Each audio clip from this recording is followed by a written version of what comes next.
Great, we have progressed quite a bit. We have a Python script that generates a Flask app, and we have two functions, and each of them maps two HTML pages to two different URLs.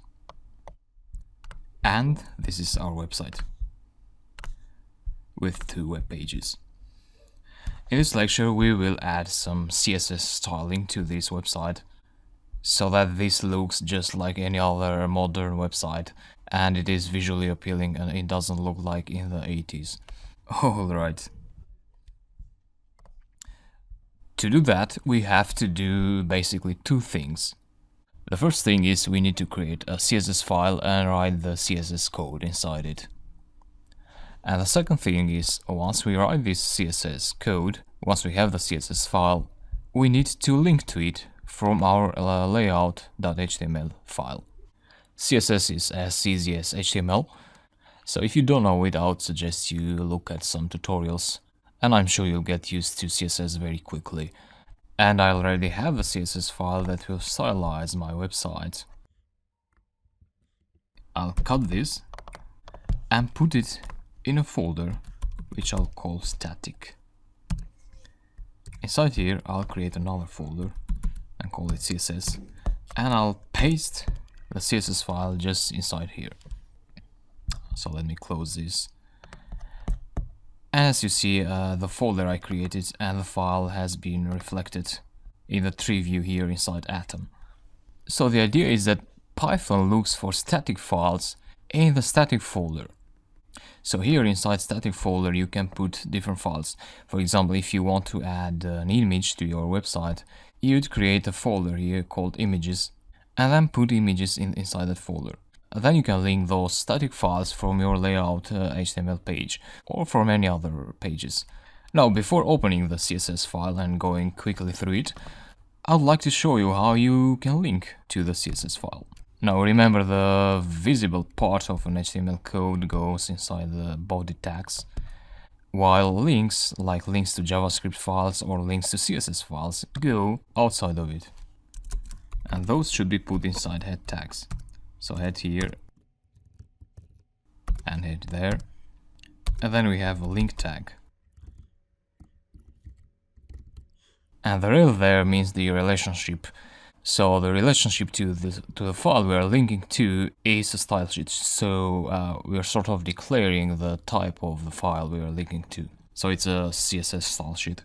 And then we have the reference here, which will be equal to the URL for function, which takes as argument the folder name where the file is located and file name parameter, which is equal to CSS main.css. So what we got here is we declare the type of the file we're linking to, and then we put the link of the file, and this should be in quotes, so all of this.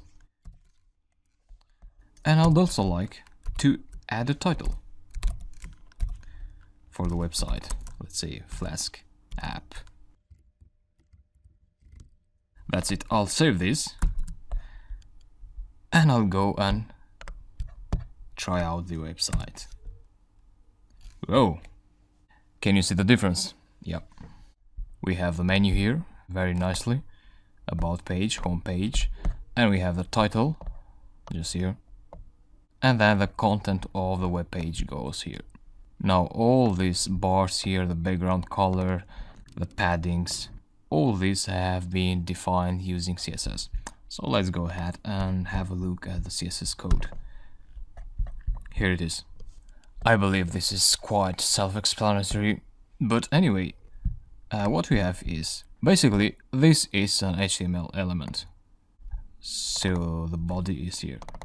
And once we write the HTML element in the CSS script, we use curly brackets, and then inside the curly brackets we define these attributes.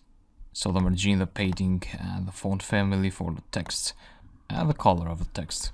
If you want to change this, let's say 999, save and go to the web page, reload, you'll see that the text got some different color. So this is quite grayed out.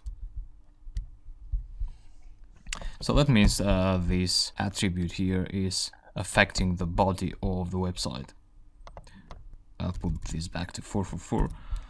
Then you have the header element, which is responsible for this header here, so the top.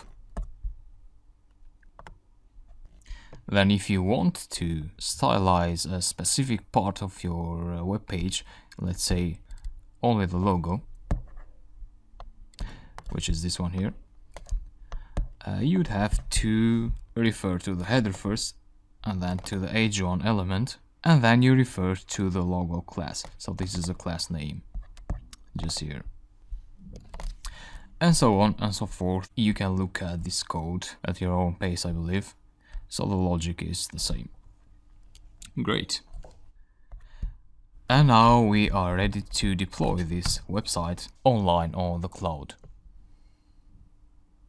So we will do that in the next lectures. See you there.